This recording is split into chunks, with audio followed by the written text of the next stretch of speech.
Mira, yo creo que antes de contestar la pregunta de qué civiles participaron en el quiebre de la institucionalidad, yo te diría que hay que analizar con claridad las causas, qué es lo que pasó para que en un momento determinado civiles y Fuerzas Armadas estuvieran unidas para generar este quiebre el 11 de septiembre. Yo te diría que es fundamental entender el contexto histórico de la década que yo llamo la década revolucionaria. Es decir, hay un periodo que es la década del 60 al 70 que está muy marcada por la Revolución Cubana. La Revolución Cubana es un hito latinoamericano que marcó definitivamente la polarización y el desarrollo de posiciones extremas en el país. Antes de la Revolución Cubana se vivía una democracia formal, pero muchos partidos de izquierda, la mayoría de los partidos de izquierda, incluso la democracia cristiana, que era un partido de centro, de alguna manera se dejaron influenciar por este gran acontecimiento que lideró el Che y que lideró Fidel Castro.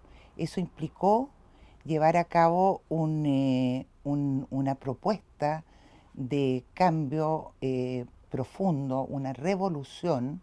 Todos querían la revolución, en definitiva, en la década revolucionaria. Un cambio trascendental para cambiar un sistema democrático, liberal, a un sistema socialista al estilo Unión Soviética, al estilo Cuba. Eso generó una gran polarización, como te digo, en Chile, y una reacción de parte de la derecha. La derecha por primera vez en muchos años, que estaba muy alicaída, logra tomar con fuerza una posición de reacción contra un sistema que implicaba justamente destruir la democracia. Es muy interesante cómo el lenguaje y cómo las cosas cambian en la historia o cómo se interpretan de una manera muy diferente a cómo se vivieron.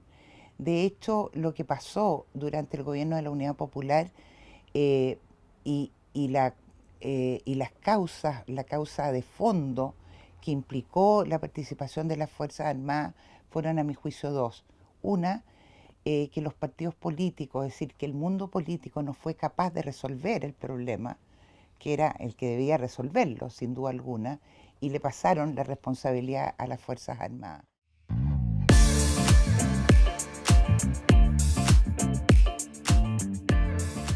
Los civiles que participaron en todo el proceso de la Unidad Popular es la ciudadanía. Fueron tanto de izquierda, de centro como de derecha. Yo te diría que durante el gobierno de la Unidad Popular no hubo personas muy raras que no estuvieran 100% comprometidas con una de las causas, ya sea la causa de eliminar la democracia liberal e implementar un sistema de socialismo real, o aquellos que no querían por ningún motivo que Chile se volviera una segunda Cuba. ¿Quiénes eran esos personajes? Eran obviamente la ciudadanía en general, concentrada en partidos políticos que tenían mucha mayor fuerza que la que tienen hoy. Esos partidos políticos, si bien eran igual una minoría dentro del contexto porque había muchos independientes, esos partidos tenían mucho más fuerza. Dentro de esa civilidad estaban una gran juventud influenciada, la de izquierda, como te decía, por la Revolución Cubana, por el Che y por todos los procesos que se estaban viviendo en la Unión Soviética, en China y en Vietnam. Y por otra parte, la derecha, que más que tener un proyecto de sociedad, lo que quería era defender, era reaccionaria la derecha, quería defender de alguna manera que Chile no entrara en la órbita comunista, que era lo que en el fondo se quería. Por eso te digo que el golpe del 11 de septiembre era absolutamente inevitable. De todas maneras iba a producirse. Y, y, su, y ese acontecimiento, a mi juicio, permitió que Chile no entrara en una situación mucho más dramática que podría haber sido una guerra civil. Estábamos a punto de una guerra civil. la ciudadanía estaba dividida, estaba polarizada de manera tremenda. No había día en que no se saliera a las calles, en que las marchas, tanto de movimientos de partidos políticos más extremos como el MIR, el Partido Socialista, la Elmo Catalán, la Ramona Parra por un lado, y por otro en los partidos de derecha estaba la Rolando Matus, estaba Patria y Libertad, en una posición siempre de reacción frente a un ataque cada vez más fuerte de violencia institucionalizada de parte del gobierno. ¿Y por qué? Porque yo creo que es muy importante tener en cuenta que hay una doctrina, que hay una filosofía, que hay una ideología que lleva la violencia como parte de su ADN. Esa ideología es la ideología del Partido Comunista, que ya en 1922 presentó, digamos, su programa con Recabarren y a lo largo de la historia cambió, eh, fue cambiando sus tácticas, pero su estrategia era llegar al poder por cualquier vía, pero la vía fundamental era la vía, alcanzar el poder por la vía violenta, porque le tenían mucha desconfianza a la democracia burguesa jamás iba a dejar el poder así sin más, por lo tanto había que acentuar de una u otra manera las contradicciones para eh, llegar al poder, ya sea por la vía electoral como fue, pero para alcanzar el poder total cuando ya lo tuvieran. Pero nunca, nunca se cambió la doctrina de que la violencia era una parte esencial de la llegada al poder. Eso está en su ADN. Era un partido, eran partidos, la izquierda de ese tiempo era una izquierda antidemocrática por esencia. No creía en la democracia que todas entendemos, entendían la democracia como la democracia de Cuba o como la democracia de la Unión Soviética, que era una democracia bastante sui generis, tú entenderás, sin alternancia en el poder, sin votaciones, eh, nada que ver con lo que es la democracia, con todos sus defectos, ¿no es cierto?, de la democracia burguesa, como ellos la llamaban, pero democracia al fin.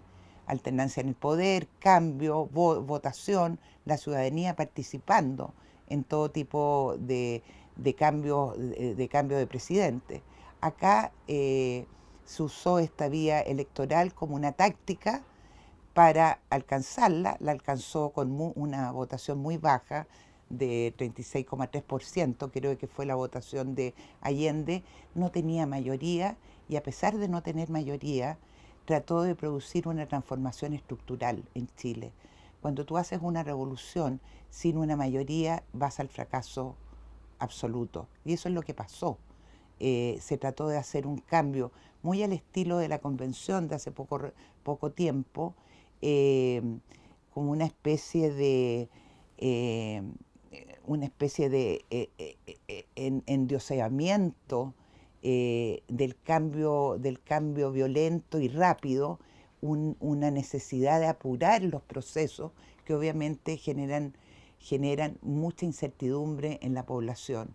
Y eso es lo que pasó. El año 71 todavía se estaba viviendo un momento relativamente calmo, pero ya el 72 se demostró que por ese camino era imposible.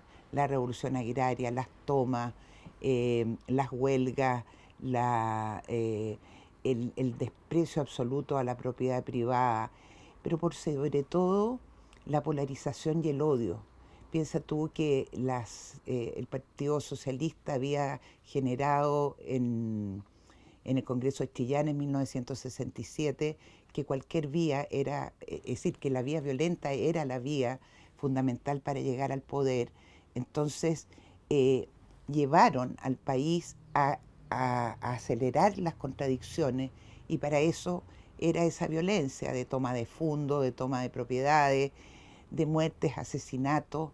Hay una espiral de violencia que surge a partir del gobierno de Frei Montalva con la influencia de la Revolución Cubana que va en aumento, que va desarrollándose cada vez más hasta llegar un momento en que realmente el país no daba más.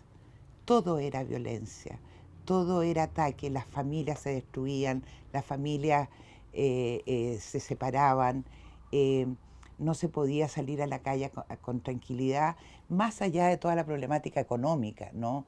Que era tremendamente dura, porque en el fondo bajó la producción y en un primer año lo que pasó fue que se hizo funcionar la maquinita del Estado y la inflación llegó al final del gobierno de Allende a más de 1000%.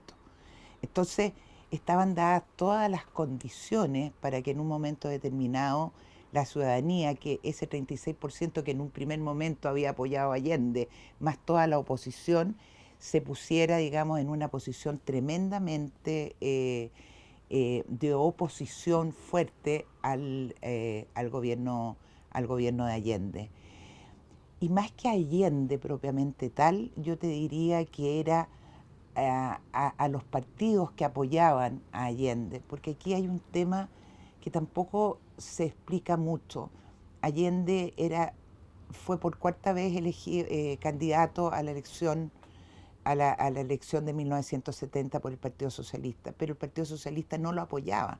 Él ganó la candidatura nada más que por abstenciones. Y lo que hizo Allende para poder gobernar es llegar a un acuerdo con los 5 partidos políticos que lo apoyaran para que ellos, por unanimidad, tomaran las decisiones de guiar el proceso de transformación y cambio.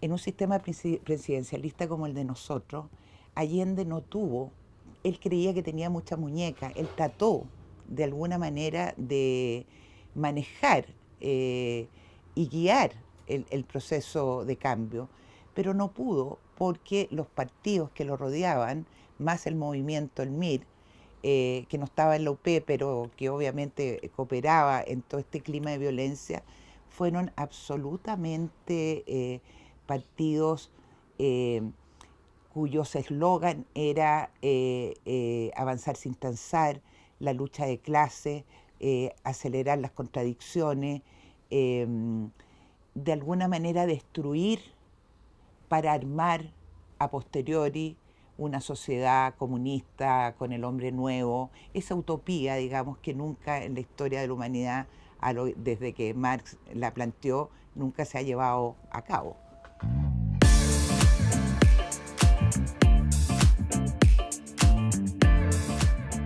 Mira, lo que pasa es que tú no puedes ir en contra de tus propios principios. ¿Ah? Entonces yo entiendo perfectamente desde una perspectiva racional que los partidos que tienen en su esencia una doctrina marxista y leninista estén, digamos, por hacer estas transformaciones y cambios a través de cualquier medio, específicamente a través de la violencia.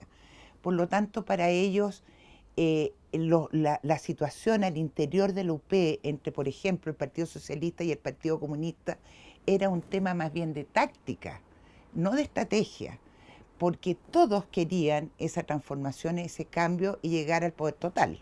Eso está absolutamente claro. Está en el programa del UP, está en el programa de los partidos. Ahora, ¿qué pasa? Que el Partido Socialista, obviamente, después del Congreso de Linares y de Chillán, aceleró la revolución. Creyeron que era mejor hacerlo drásticamente, inmediatamente, como lo planteaba ponte tú Jackson Chol para la reforma agraria. Esta tiene que ser una reforma drástica, inmediata, clara, en que no miremos hacia el lado. Hay que hacerlo ya. ¿Ya? Ese era este aceleramiento de la transformación y del cambio, creyendo que con eso estaban aprovechando las circunstancias y el contexto y el apoyo que tenían del exterior. Pero habían otros que podríamos llamar hoy día más socialdemócratas. No existían los socialdemócratas en esa época, ¿no es cierto? Y la democracia cristiana estaba en una posición mucho más de derecha. No les gusta a los demócratas cristianos que les digamos eso. No les gusta a los demócratas cristianos decirles que ellos hicieron un pacto electoral de gran magnitud con la derecha en el CODE. No les gusta que les digamos que Patricio Aylwin, que Eduardo Frei Montalva, y que muchos otros, los grandes líderes de la democracia cristiana, no solo apoyaron, sino que justificaron el golpe. Eso no les gusta porque después la historia siempre es interpretada de acuerdo, digamos, a los nuevos contextos y nuevas circunstancias. Pero sin duda alguna, la izquierda chilena es una izquierda que estaba en ese tiempo, en ese contexto, con el cambio y la revolución rápida. La pugna entre el Partido Comunista y el Partido Socialista era de táctica. El Partido Socialista avanzar sin transar. El Partido Comunista consolidemos lo avanzado.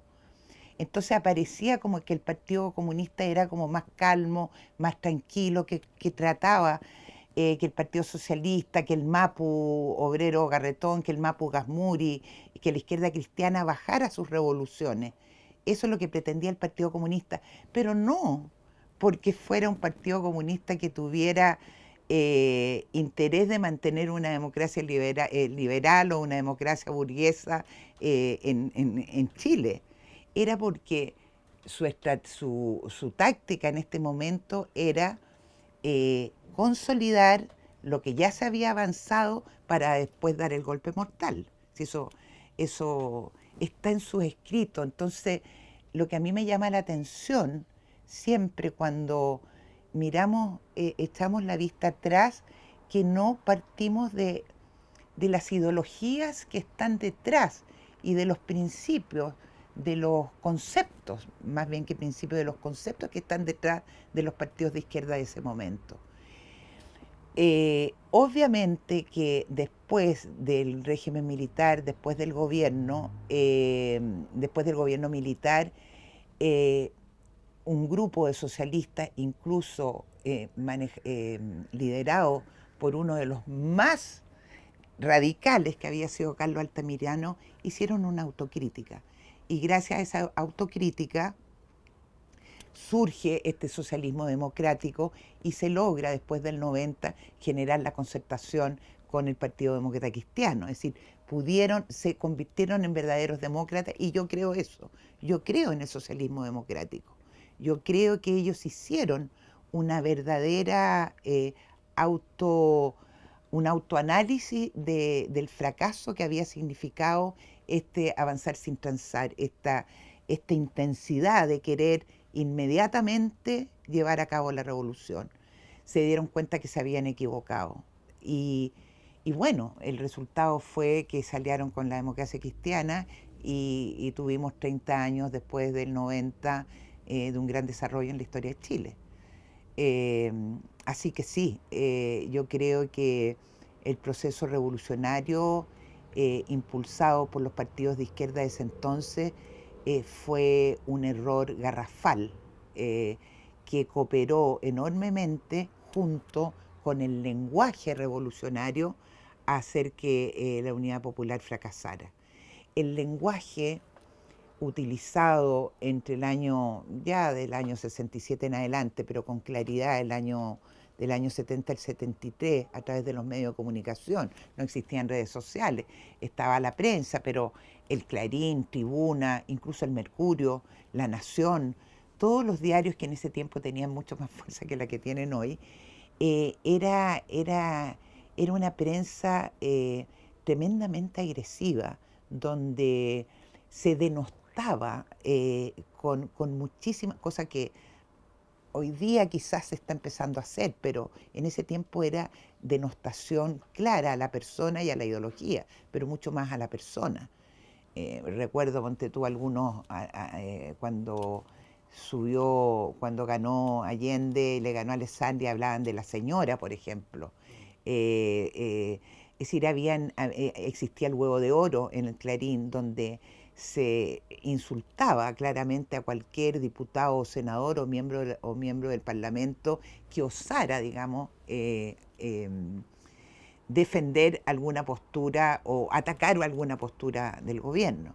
Entonces, el lenguaje revolucionario a través de la prensa también fue un elemento clave para entender esta polarización. Eh, por eso hay que tener mucho cuidado, ¿ah? Y hoy día las redes sociales están en un momento en que también la descalificación está siendo muy dramática, entonces nos puede llevar a cosas complejas a futuro.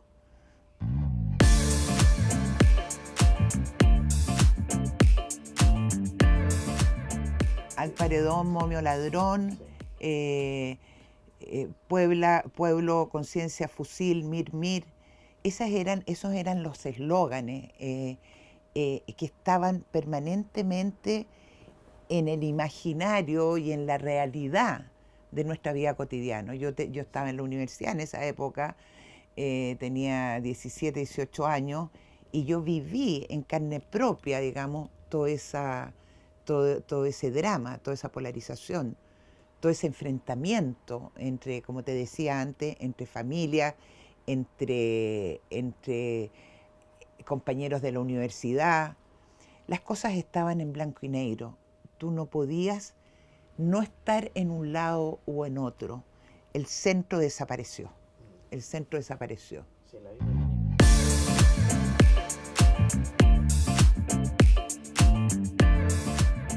yo escribí un libro hace poco, no hace tan poco, pero sobre la violencia política y sobre el lenguaje.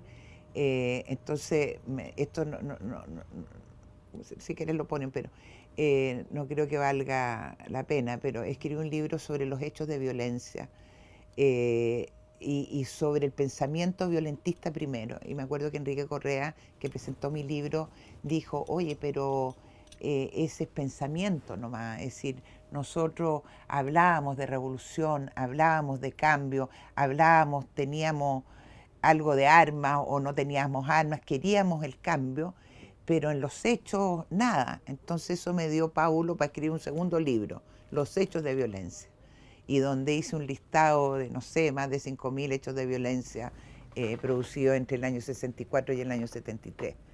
Es decir, cuando se habla de violencia en el gobierno militar, nos olvidamos toda la violencia previa, ¿ya? Toda la violencia previa que genera también una reacción. Si la gente no empieza a actuar de la noche a la mañana por nada, hay contextos que explican las situaciones, lo que no significa justificación de hechos, obviamente, de violación a los derechos humanos que están por encima de cualquier explicación racional y que yo obviamente no voy a compartir nunca. Pero tampoco dejemos de lado y tampoco olvidemos, mejor dicho, tampoco olvidemos todos los actos de violencia, de muertes, de asesinatos, de tomas, de gente que vio frustrada su vida para siempre por las políticas llevadas a cabo por el gobierno de la Unidad Popular.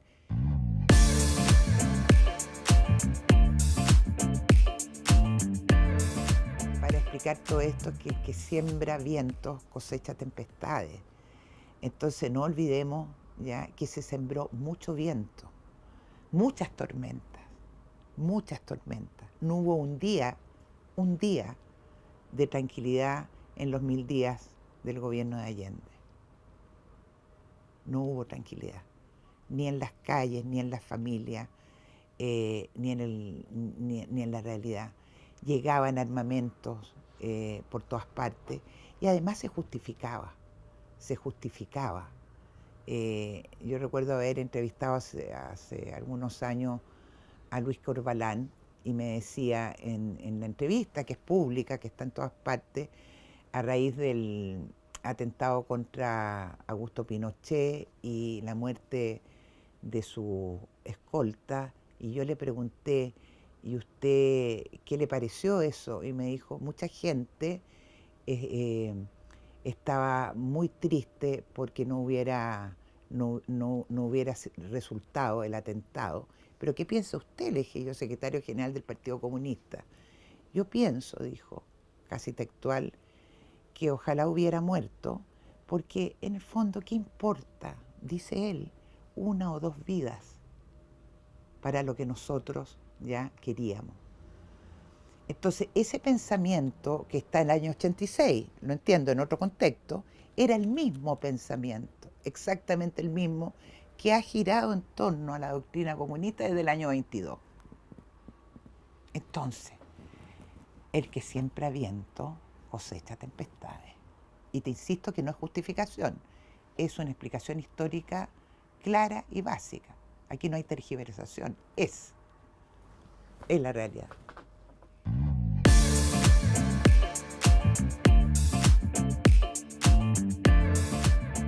Mire, he entrevistado a muchos protagonistas de ese tiempo, hice un libro sobre Jarpa y de muchos otros miembros del Partido Nacional de esa época. En ese tiempo había un solo partido de derecha, que era el Partido Nacional, que se había creado en 1966 de la Unión de Liberales y Conservadores, y se había creado después de una derrota electoral dramática, de la de 1965, donde quedaron sin casi representación en el Congreso.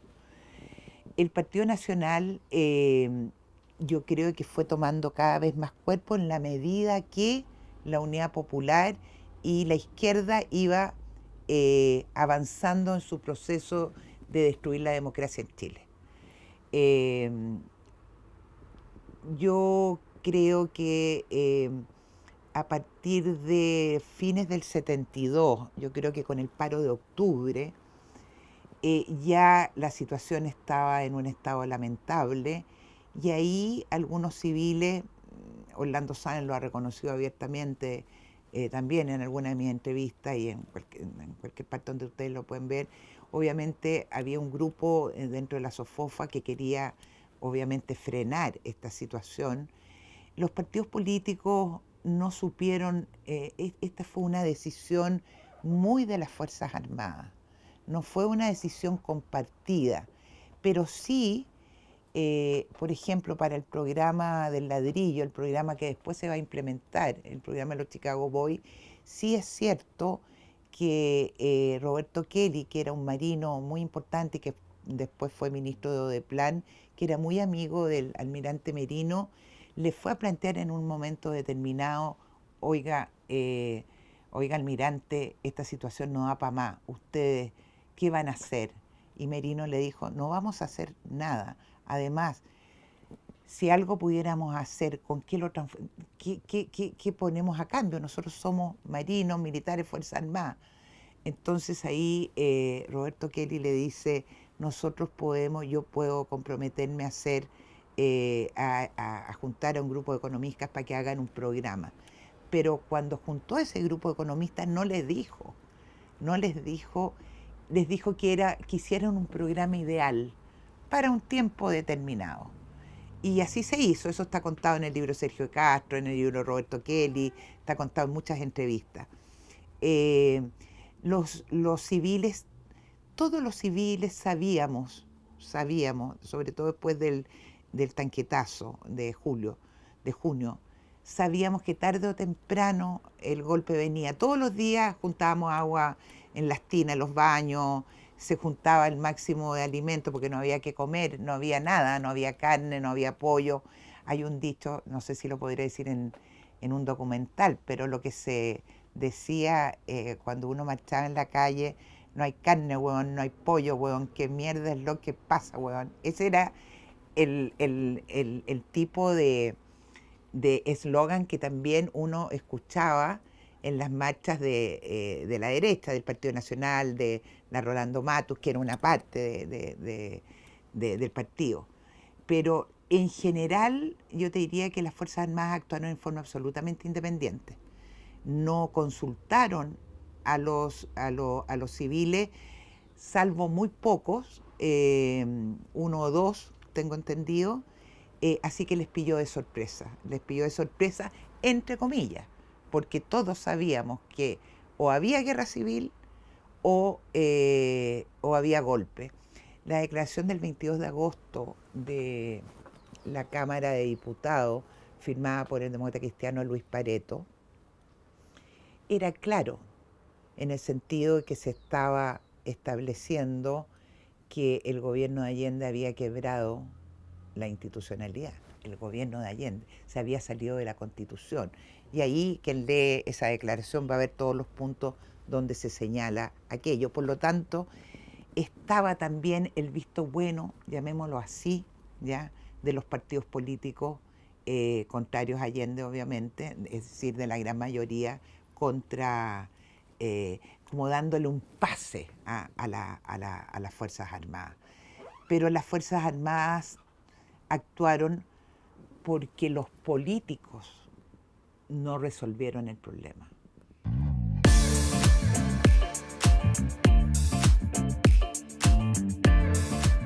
Eh, el, eh, el movimiento militar, yo creo que ya está aprobado, definitivamente fue impulsado por la Armada y fue impulsado por el almirante Merino y su comando central, el Estado Mayor, digamos. Y se subió después la Fuerza Aérea y el Ejército.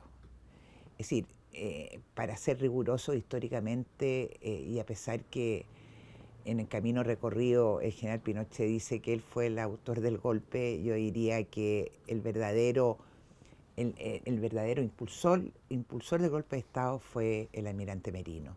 Y lo fue porque tenía una presión enorme al interior ya de los oficiales, suboficiales, y de las familias de los oficiales y suboficiales, de que ya la cosa no daba para más. Y así fue que el 9, después del discurso de Altamirano, del 9 de septiembre en el Estadio Chile, se adelantó un poco, ¿no es cierto?, para ese martes 11, el bombardeo, no el bombardeo de la Moneda, porque eso se decidió el mismo 11, sino la intervención militar propiamente tal. Pero fue la Armada, sin duda alguna. Yo recuerdo que una vez el presidente Pinochet, ya retirado, antes de viajar a Londres, me citó a conversar con él. Yo no lo conocía y yo dije, bueno, no me voy a perder esta oportunidad de ir a conocer nada menos a quien nos gobernó 17 años. Y fui, pero yo no sabía para qué era. Y era para decirme claramente que él había sido el autor del golpe y no Merino. Entonces yo le dije, pero mi general, lo que tenemos que hacer es que usted me dé una entrevista como nos la dio Merino, y usted me cuenta su versión. Pero aquí la versión real, la que todos conocemos, es que fue el almirante Merino el que impulsó el golpe. No, es que yo estaba haciendo en la Academia de Guerra algunos movimientos previos. Bueno, cuéntemelo. Pero fue el almirante Merino, no me cabe duda, y fue la Armada.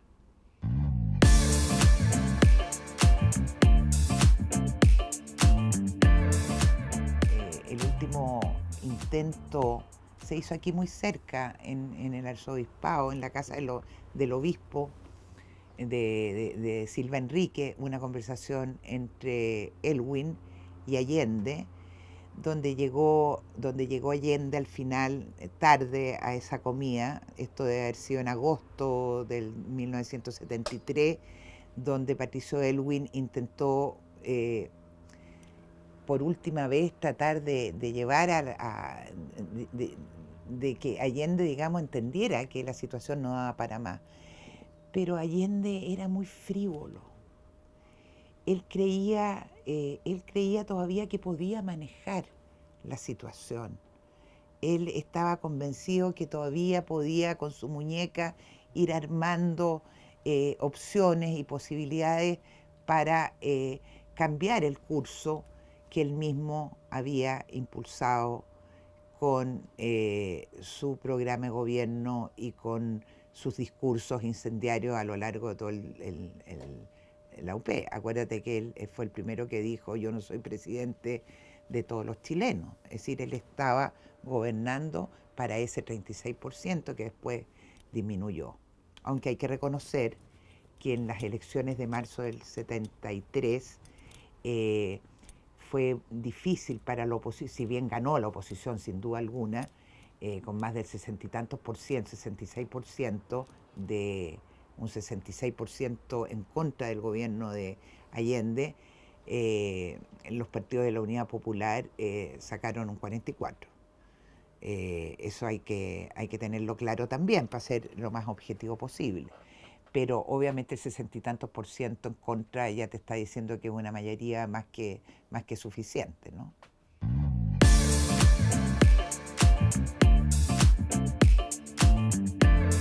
Bueno, yo tengo en mi poder la bitácora del 11 de septiembre, es decir, todo lo que, cómo se fue dando hora a hora, y yo te diría minuto a minuto, la actividad, pero más que nada en la región metropolitana. Pero conversando con entrevistados de distintas regiones, yo creo que en algunos, ponte tú en Antofagasta, hubo una posición de choque.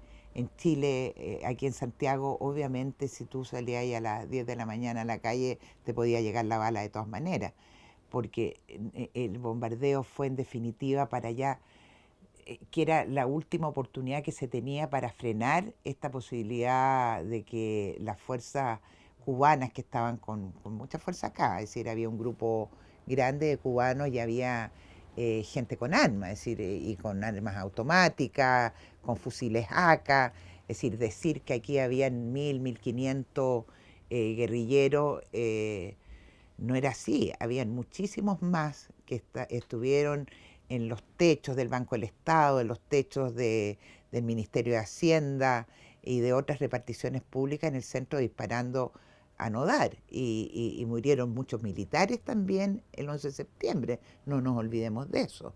Es decir, hubo una guerra, es decir, hubo una batalla, más que una guerra, una batalla. Eh, pero en general, al parecer, en provincias fue menor la oposición. Hubo menos enfrentamiento, salvo en el sur, donde estaba el comandante Pepe, Panguipulli, por esos lados, porque había una serie de grupos guerrilleros que se habían ido, chilenos y cubanos, que se habían ido a entrenar a Cuba, que estaban focalizados en distintas partes, más bien en el mundo más rural, igual urbano, es que lo urbano era el MIR, ¿ya? Que estaban, ¿no es cierto?, preparándose para esta guerra civil.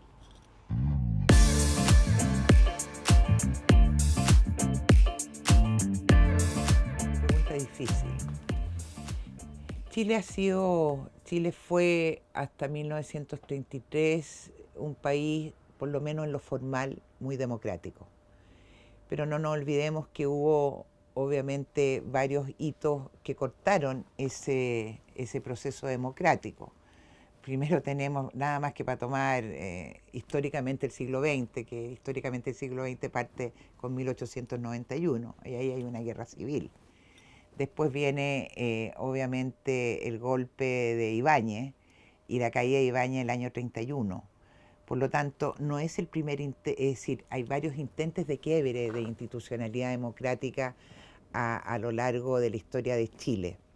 Obviamente el más profundo, el más fuerte, el más doloroso, sin duda alguna, fue el 11 de septiembre, porque por todas las razones que te he dado antes, digamos, por la polarización, por la ideologización, por la violencia extrema de la doctrina y de la actividad, digamos, y de la acción de los grupos de izquierda. Eh, pero creo que Chile en el concierto latinoamericano obviamente era un país que eh, era reconocido por, eh, por esta alternancia en el poder, por una votación clara cada 4 años, cada 6 años, cada 8 años, cada 6 y 4. Entonces sí, éramos un país formalmente democrático, porque la democracia liberal en toda su magnitud nunca ha sido perfecta, ¿no? Pero sí éramos un país democrático. Obviamente que se interrumpió ese sistema democrático durante 17 años. Y obviamente también podemos decir que se reanudó la democracia gracias a la transición en 1990, una transición que no hubiera tenido el éxito que tuvo si es que, por una parte, el gobierno lo hubiera querido, como lo quiso, y con personajes tan claves como Carlos Cáceres, y personajes tan claves de la oposición como Patricio Aylwin, que lograron, digamos, llegar a un acuerdo para hacer una transición pacífica y una transición que nos permitiera avanzar en ese sistema democrático que nos ha dado tanta fuerza y tanto beneficio en este tiempo. Sí, Chile en líneas generales obviamente ha sido un país democrático que ha tenido sus cortes, sus hitos, y el hito del 11 de septiembre fue un quiebre que duró mucho tiempo, más de lo que debiera haber durado, porque si Pinochet se va realmente después de haber proclamado, promulgado la Constitución del 80, yo te diría que otro gallo estaría cantando. Es decir, yo creo que alargar su gobierno, si bien generó transformaciones importantes para la sociedad chilena, desde el punto de vista político también generó una oposición cada vez más fuerte y más destructiva.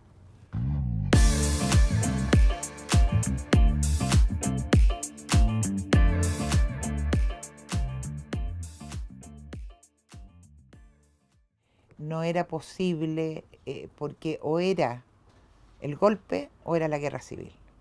O era, a ver, tres opciones: el golpe, la guerra civil o la implementación de un gobierno de socialismo real al estilo Cuba y Unión Soviética o países del este. Tres opciones, nada más. No veo otra. ¿Por qué? Bueno, la otra gran opción era que los partidos políticos y que el sistema político hubiera dado solución al problema.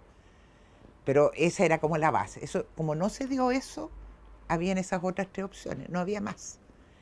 Y dentro de esas tres opciones, el golpe es mejor que la guerra civil, ¿no?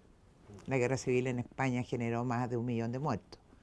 Y la implementación de un gobierno totalitario hubiera sido un desastre, todavía estaríamos bajo ese régimen. Cuba sigue así.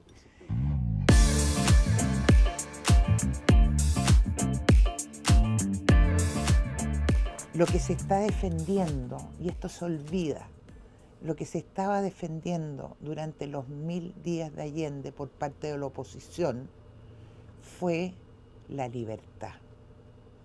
Todo lo que pasa entre septiembre del 70 y septiembre del 73 es una lucha constante para que Chile no caiga en la órbita soviética, para que no caiga en un socialismo real, que obviamente los resultados están a la vista. Después de la caída del muro ya es una situación absolutamente históricamente comprobada.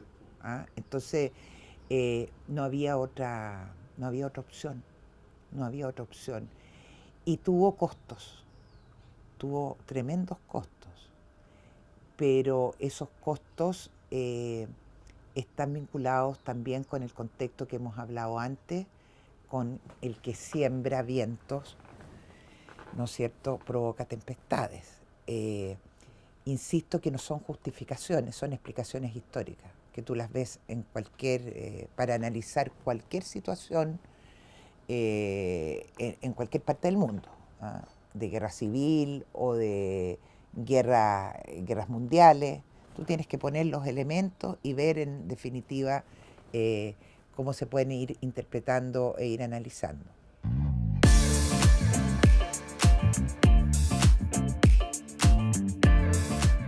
Allende fue presidente de OLA, de una organización latinoamericana que impulsaba la violencia, digamos, la violencia revolucionaria en toda América Latina, y él fue el presidente, digamos. Una cosa muy extraña porque Allende tiene como dos almas, ¿no? Es como Boric. Es como Boric, Allende, y tiene una personalidad muy similar en este plano, digamos.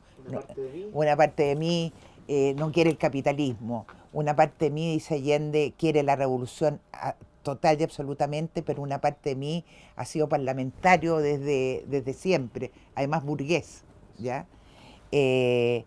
Pero Fidel Castro le regaló un libro donde en la dedicatoria le dice, perdón, Allende a Fidel, donde le dice, voy a hacer por otros medios lo que tú hiciste a través de la revolución.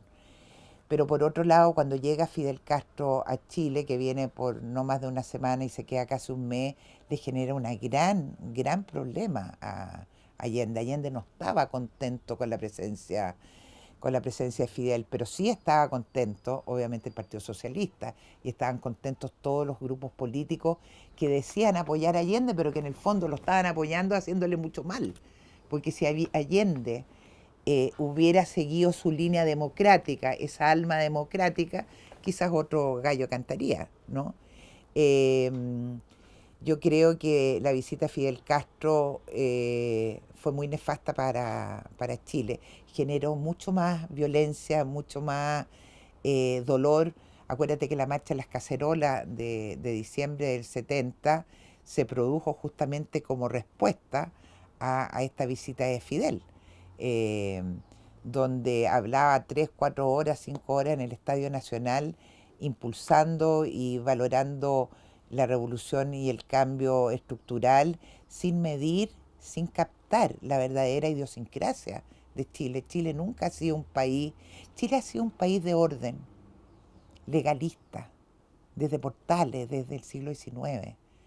Chile, Chile en general, ¿ya? Es un país, si tú quieres, más de derecha en cuanto a sus principios y valores, más que un, más que un, más que una ciudadanía revolucionaria. De repente se producen estos hitos como el octubrismo, ¿no es cierto? O como lo de la convención, que son como, llamémoslo, salidas de madre, ¿no? Cuando como que la gota que rebalsa el vaso en un momento determinado. Pero si tú miras a nivel de perspectiva general de historia de Chile republicana, tú ves que este es un país más bien de orden, de paz, de tranquilidad, de concordia. No es un país que busque el enfrentamiento. Entonces, cuando llegan doctrinas, ideologías que buscan ese enfrentamiento, chocan con la realidad. Y por eso se ha producido este vuelco después del octubrismo, después de lo de la convención, hay un cambio muy importante que tiene que ver con centrarse. Es como que a ti te viene un emborrachamiento, te emborrachas, ¿ya? Estás en una masa donde todo, donde no piensas, la masa no piensa, hace lo que el otro hace, y sobre todo si es incentivado, pero después al día siguiente viene la resaca. Y lo que estamos viviendo ahora es la resaca, es darnos cuenta, pero por Dios, ¿qué hice ayer? ¿Qué es lo que avalé? Qué horror todo lo que fuimos capaces de aceptar frente a nuestras narices, a nuestros ojos, cómo incendiaban iglesias, cómo quemaban las pymes, cómo se insultaba, cómo se denostaba a la gente, cómo no me permitían caminar por la calle o andar en auto, tenía que bajarme para poder bailar a la pinta del que quería. Y eso avalado, ¿ya? Por la gente que hoy, por gran parte, no toda, pero gran parte de la gente, entre ellas el propio presidente de la República, que gracias a Dios existe hoy día un mayor, mayores redes sociales, hay más videos, hay una tecnología que nos permite, ¿no es cierto?, dejar muy claramente establecido lo que dijimos, el pasado te condena. El pasado te condena cuando no eres capaz de ser absolutamente consecuente a lo largo del tiempo. Ahora, yo te digo, solo los burros no cambian. Creo que es muy importante que la gente viva un proceso de cambio, que se transforme. Alguien en un momento determinado, cuando joven, es revolucionario, pero solo un idiota pasa a ser revolucionario a los 50, 60. ¿Ah? Eso es ley de vida, porque todos fuimos jóvenes, todos quisimos cambio, pero estamos con una enorme responsabilidad que es dirigir un país. Entonces, aquí hubo una borrachera y estamos en la resaca. Y esperemos, yo soy pesimista, pero yo soy pesimista del futuro, pese a que estamos en la resaca y que estamos viendo las cosas de una manera distinta, eh, mientras el Partido Comunista siga eh, en el gobierno y siga de alguna manera manejando los hilos del gobierno como lo hace, en el ámbito cultural, porque no es solamente en el ámbito político, en el ámbito cultural, en el ámbito de la educación.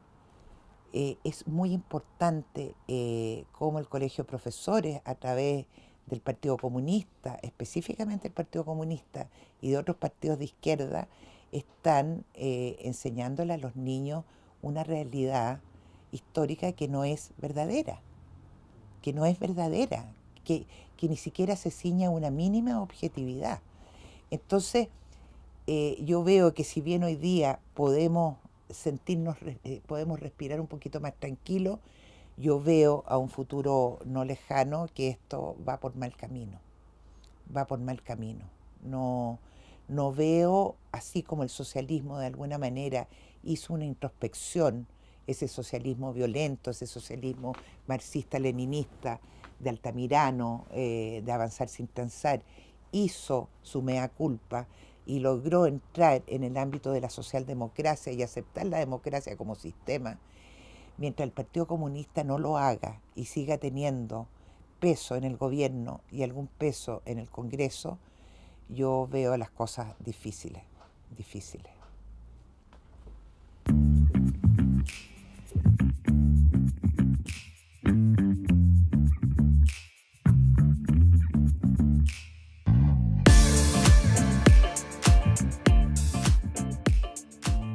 Hola, soy Álvaro Iriarte, director de contenidos del Instituto Respublic. Estamos compartiendo contigo las entrevistas completas que dieron forma a nuestro documental Chile, 1970-1973, Crisis y Muerte de la Democracia. Si aún no lo has visto, te invito a hacer clic aquí. Comparte este contenido a quien creas que le puede interesar y dale like si te gustó. Suscríbete a nuestro canal y activa las notificaciones para estar atento a las próximas entrevistas públicas, especial 50 años, y a todo el contenido que está por venir y en el que hemos estado trabajando. Síguenos.